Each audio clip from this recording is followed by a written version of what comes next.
ओम नमः शिवाय। हर हर महादेव। भक्तों, वेद पुराणों में वर्णित है कि शिव ही सत्य हैं, शिव ही सुंदर है।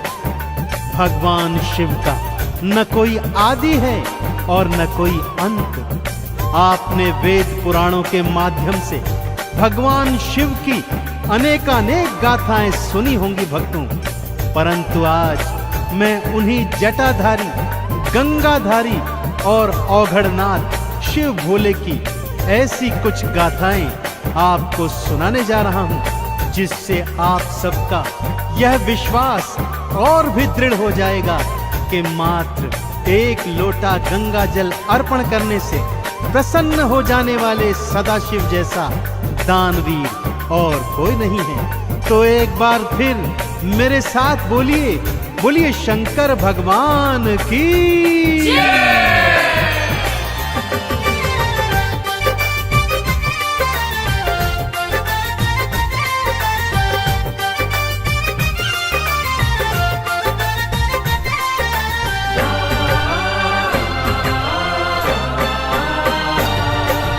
आओ तुम्हें मैं कथा सुनाऊं, आओ तुम्हें मैं कथा सुनाऊं शिव शंकर भगवान की। असुरों को भी जो वर देते ऐसे दया निधान की, ऐसे दया निधान की। आओ तुम्हें मैं कथा सुनाऊं शिव शंकर भगवान की।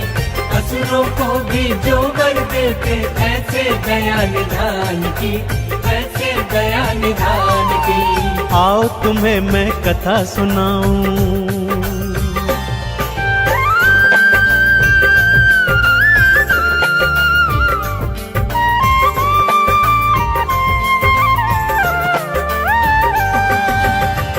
भक्तजनों, पहली कथा दैत्यराज भस्मासुर की सुनाता हूँ। भस्मासुर ने अपनी अनन्य भक्ति और हठ योग से शिव भोलेनाथ को प्रसन्न किया और वरदान में यह वर मांगा कि वो जिसके शीश पर हाथ धरे वो तत्काल भस्म हो जाए। जैसे ही भोलेनाथ ने तथास्तु कहा, वो पापी वरदान की सत्यता जानने हेतु भगवान शिव के सिर पर ही हाथ रखने को तत्पर होने लगा और उन्हें भस्म करने उनके पीछे पीछे भागा।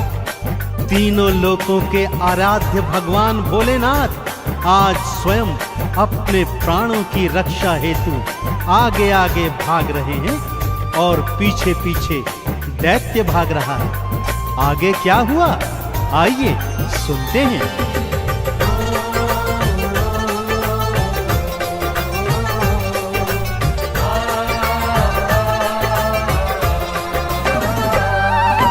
पीछे पीछे भागा पापी, आगे शिव जी भाग रहे।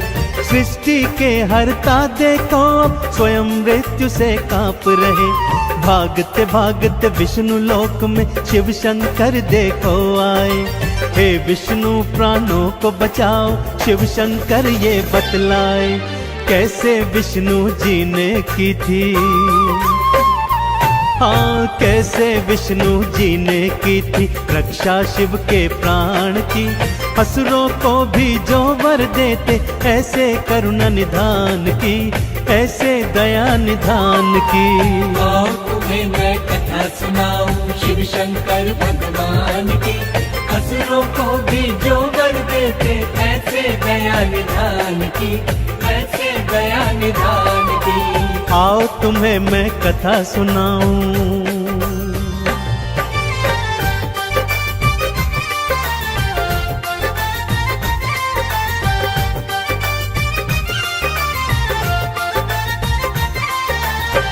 शिव शंकर के आवाहन पर श्री हरि ने योग निद्रा को त्यागा और तत्काल प्रभाव से मोहिनी का रूप धारण किया और असुर के सन्मुख पहुंच गए।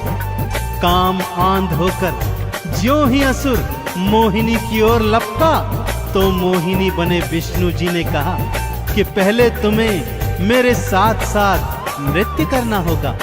जैसे जैसे मैं नाचती जाऊं तुम भी वैसे वैसे मेरे साथ नाचते जाना। और मोहवश मोहिनी की ताल पर असुर ता थैया कर नाचने लगा। जैसे जैसे मोहिनी नाचती, भस्मासुर अनुसरण करता जाता। और जैसे ही मोहिनी ने नाचते नाचते अपने स्वयं के सिर पर हाथ धरा, राक्षस ने भी ऐसा ही कर दिया और भगवान शिव के वरदान स्वरूप वो तत्काल भस्म हो गया। इस तरह मोहिनी रूप में श्री हरि विष्णु ने शिव शंकर के प्राणों की रक्षा करी।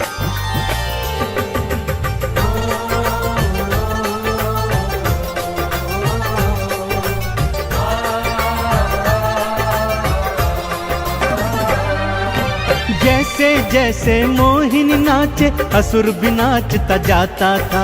भस्मासुर तो मोहिनी की ताल से ताल मिलाता था। मोहिनी ने नाचते नाचते अपने सिर पर हाथ रखा। राक्षस ने भी मोहिनी का भक्तों फिर अनुसरण किया।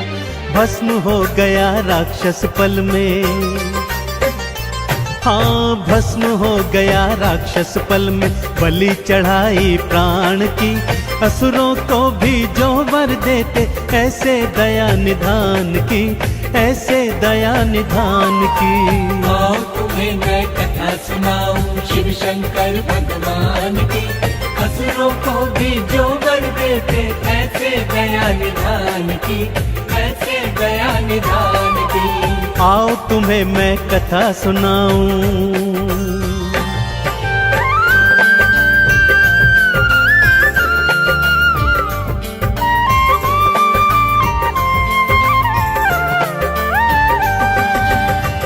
दूसरी कथा का प्रसंग इस प्रकार से है भक्तों।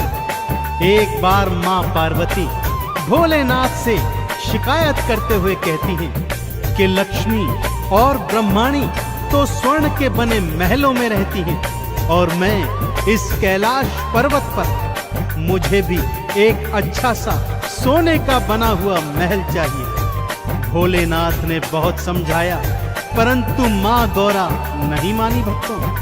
गौरा की हट के आगे विवश भोलेनाथ ने विश्वकर्मा को आदेश दिया कि वो ऐसी एक स्वर्ण की नगरी बनाए जिसका तोड़ तीनों लोकों में न हो। भगवान शिव के आदेश की देरी थी कि विश्वकर्मा ने स्वर्ण की ऐसी ही नगरी निर्मित कर दी। मां पार्वती ने जब उस नगरी को देखा तो अति प्रसन्न हो गईं।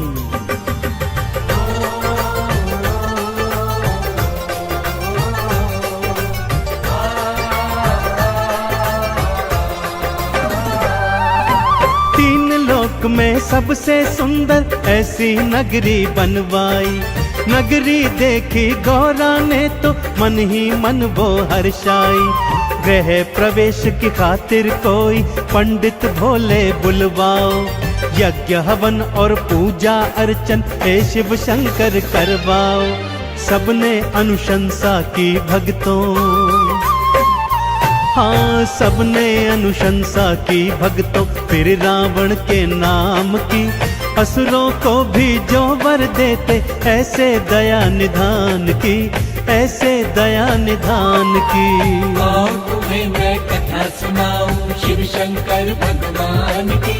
असुरों को भी जो वर देते, ऐसे दया निधान की, ऐसे दया निधान की। आओ तुम्हें मैं कथा सुनाऊं।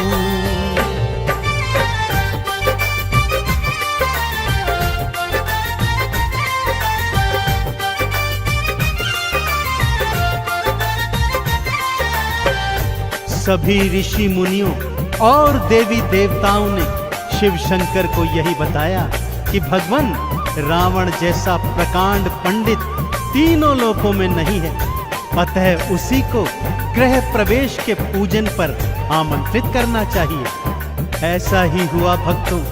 रावण को पूजन हेतु बुलवाया गया और रावण ने भी पूरे विधि विधान से गृह प्रवेश का पूजन अर्चन संपन्न करवाया। परंतु इतनी सुंदर स्वर्ण से बनी नगरी को देखकर उसके हृदय में लालच आ गया और उसने भोलेनाथ से यही स्वर्ण नगरी दक्षिणा स्वरूप मांग ली। दानियों के दानी देवादिदेव भोलेनाथ ने बिना सोचे विचारे उसे तथास्तु कहकर स्वर्ण से निर्मित नगरी उसके हाथों में सौंप दी। हाँ, वही स्वर्ण नगरी जो उन्होंने मां गौरा हेतु बनवाई थी। एक ही पल में रावण को दक्षिणा स्वरूप वो नगरी दान में दे दी।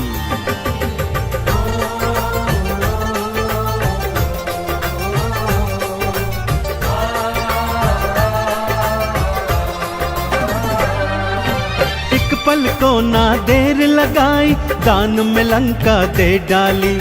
आप फकीरी हाल रहे और सबको देते खुशहाली। स्वर्ण की नगरी देखो रावण फिर अपने घर ले आया। पापी था पर शिव शंकर का भक्त परम वो कहलाया।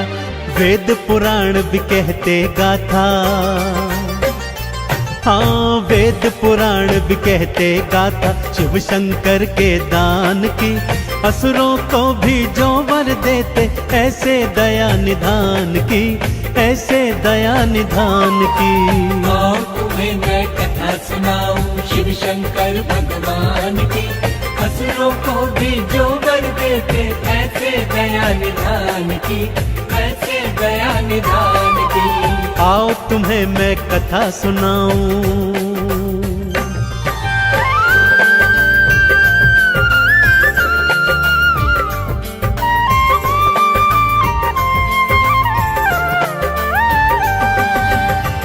भक्तजनों, भोलेनाथ की लीलाओं और कथाओं से तो वेद पुराण पटे पड़े हैं। जैसे सागर मंथन के समय विषपान करना हो और ब्रह्मा जी को वेदों का ज्ञान तथा विष्णु जी को महालक्ष्मी प्रदान करना हो। ताड़कासुर, जालंधर जैसे अनेक असुरों ने भोलेनाथ को प्रसन्न कर उनसे अभय वरदान प्राप्त किए हैं। तो फिर भोलेनाथ जो असुरों को भी वर देते हैं, क्या आपकी भक्ति से प्रसन्न नहीं होंगे भक्तों? अवश्य होंगे। कैसे होंगे? आइए आपको बतलाता हूं।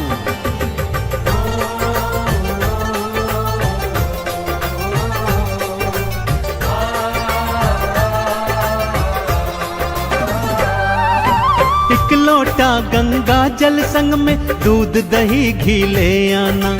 चंदन तिलक लगा पिंडी पर बेल पत्र अर्पित करना। बस इतनी सी भक्ति पर शिव भोले खुश हैं हो जाते। भक्तों के भंडार वो भोले अपनी कृपा से भर जाते। व्यर्थ जन्म न गवाओ भक्तों, हाँ व्यर्थ जन्म न गवाओ भक्तों। आई घड़ी गुणगान की, असुरों को भी जो वर देते ऐसे दया निधान की, ऐसे दया निधान की। आओ तुम्हें मैं कथा सुनाऊं शिव शंकर भगवान की। असुरों को भी जो वर देते ऐसे दया निधान की, ऐसे दया निधान की। हाँ, आओ तुम्हें मैं कथा सुनाऊं।